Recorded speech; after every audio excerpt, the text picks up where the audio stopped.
शांति। आज 19 अगस्त 2021 है। दादी प्रकाश मणि जी संपूर्ण रूप से निश्चय बुद्धि वाले और निश्चिंत स्थिति वाली थी।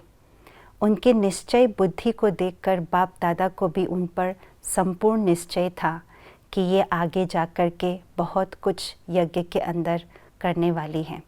इसलिए बाप दादा ने भी कई छोटी छोटी परीक्षाएं ली दादी की, और दादी संपूर्ण रूप से उन परीक्षाओं में भी उत्तीर्ण रहे।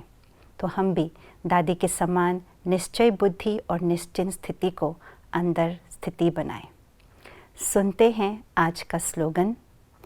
अंतर्मुखी एकांतवासी बनने वाली श्रेष्ठ आत्मा ही अव्यक्त स्थिति का अनुभव करती है।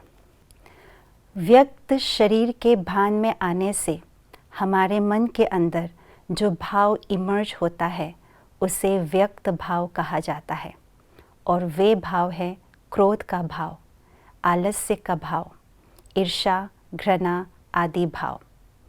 और ये भाव जो आता है ये इसलिए आता है क्योंकि आत्मा बाह्यमुखी हो जाते हैं।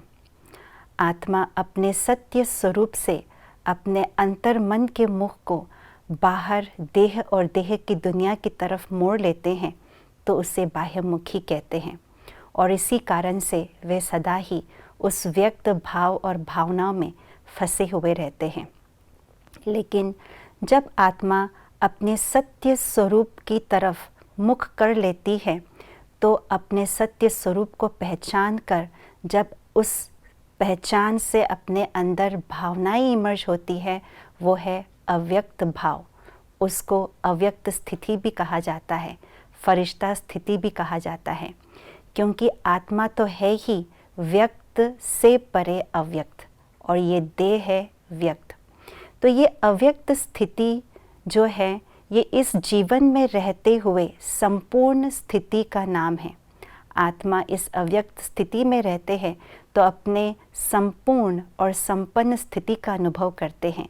इस कर्म क्षेत्र में कर्म करते हुए भी कर्म के अच्छे या बड़े फल के प्रभाव से अतीत कर्मातीत स्थिति का अनुभव करते हैं।